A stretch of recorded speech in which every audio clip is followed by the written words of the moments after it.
सूफी ऋषि मुनियों का देश है, ये वलियों का देश है, ये तमाम धर्मों की जो रूहानी शख्सियात है उनका देश है। आप दुआ करने से रोक रहे हैं सर कि शायद उनका आखिरी हो ये सितम। हर सितम सोच के हम ये सह गए, हम वफा करके भी तना रह गए। हमारा नाम क्यों नहीं लिया जाता आजादी को?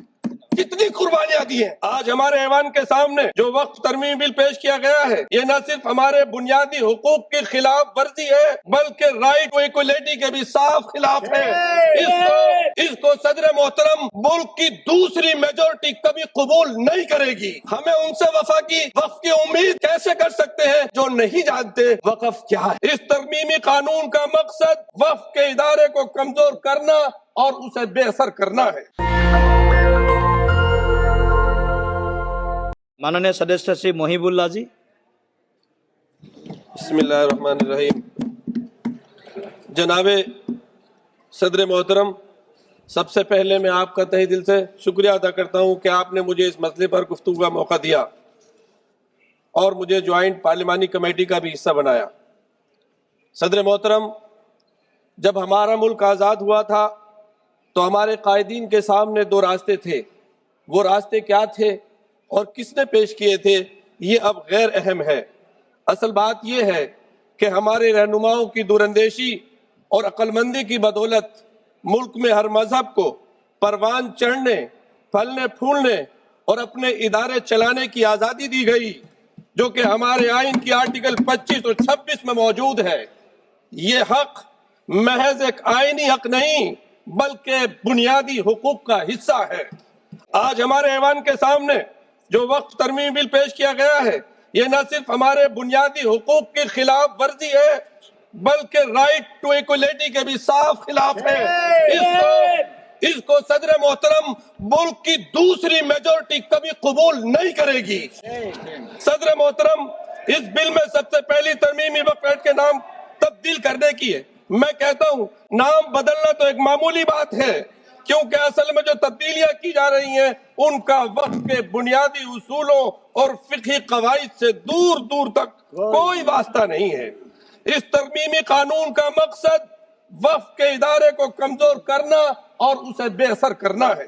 तारीखी तौर पर वक्फ के जितने भी कवानीन बने हैं वो इस उसूल पर कायम थे कि मजहब में दिए गए वक्फ के उसूलों और शराइत को खत्म ना किया जाए।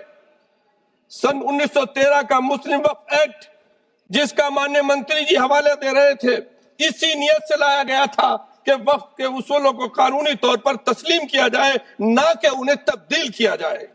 सन 1923 में, सन 1954 में, सन 1995 और 2013 के तमाम तरामीम वक्फ के तहफ़्फ़ुज़ की नियत से लाए गए थे और इसको कुव्वत देने के लिए लाए गए थे, ना कि उसको कमजोर करने के लिए लाए गए थे।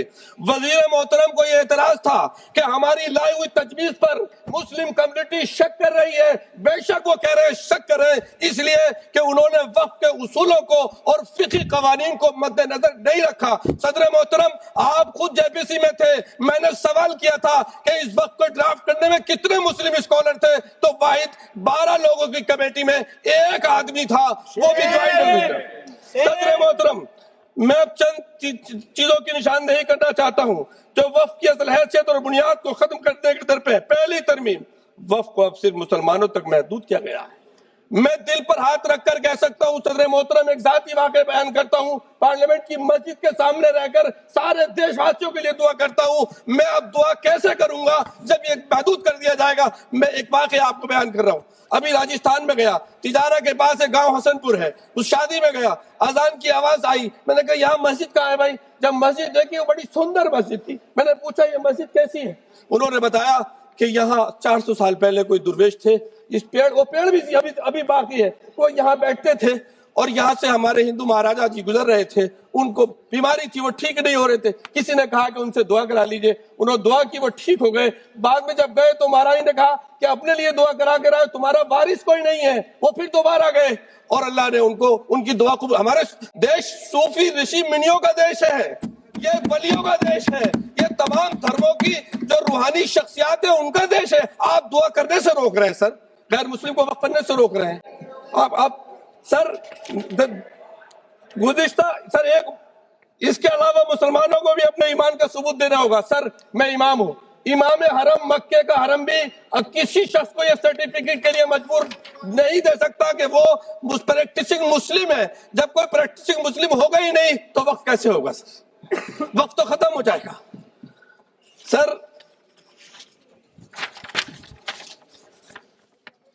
वक्त बाय यूजर, जिसके मुताबिक अगर वक्त की दस्तावेज ना हो, डॉक्यूमेंट्स ना हो, वक्त करने वाले की शनाख्त ना हो, तो लंबे अरसे से जारी इस्तेमाल को वक्त माना जाता है।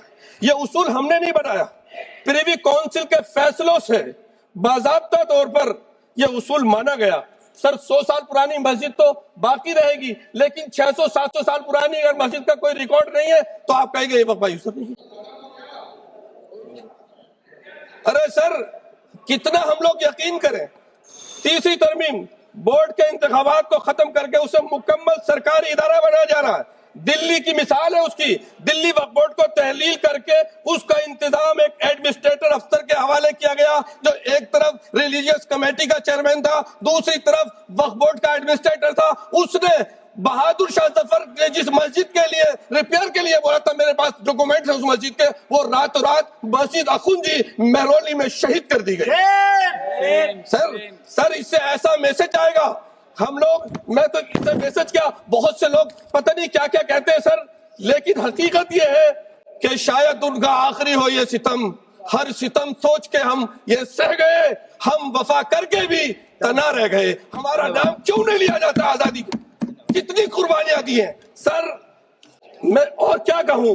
कुछ लोग तो इतने माहिर हैं, दामन पे कोई दाग न, दामन पे कोई दाग न, खंजर पे कोई धब्बा, तुम नश्क करो हो या करामात करो। धन्यवाद जी, धन्यवाद। सर, हमें उनसे वफा की वक्त की उम्मीद कैसे कर सकते हैं जो नहीं जानते वक़्फ़ क्या है? धन्यवाद। उनसे कैसे उम्मीद है वफा की? सर, मैं अपनी बात को खत्म कर रहा हूँ। आप खत्म कीजिए, 30 सेकंड में खत्म कीजिए, 30 सेकंड। सर, मेरे प्यारे वतन में एक कल्चर को परवान चढ़ाया जा रहा है जो कल्चर मेरे मुल्क का नहीं है। मैं अपने दिल की आवाज से कहता हूँ, हजारों साल तहजीब का जो कल्चर हमारा जो देश का रहा है, यहाँ मैं अपने इस्लाम धर्म और ईसाई और जूस धर्म के हिसाब से भी कह सकता हूँ कि मैं एक स्कॉलर हूँ और आप सबका सम्मान करते हुए कह रहा हूँ, सबसे पहला इंसान और सबसे पहले इंसान के साथ जो हम सब की माँ, जिस नाम से भी कहे, भारत माँ कहे हमारे उसमें या ग्रैंड मदर कहे, वो हिंदुस्तान आए थे। तुम्हारी तहजीब अपने खंजर से आप ही करेगी।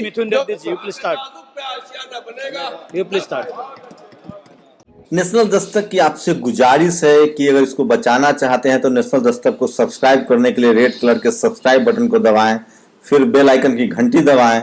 नेशनल दस्तक को बचाने के लिए बहुत जरूरी है कि हर खबर को शेयर करें, लाइक करें, कमेंट जरूर करें।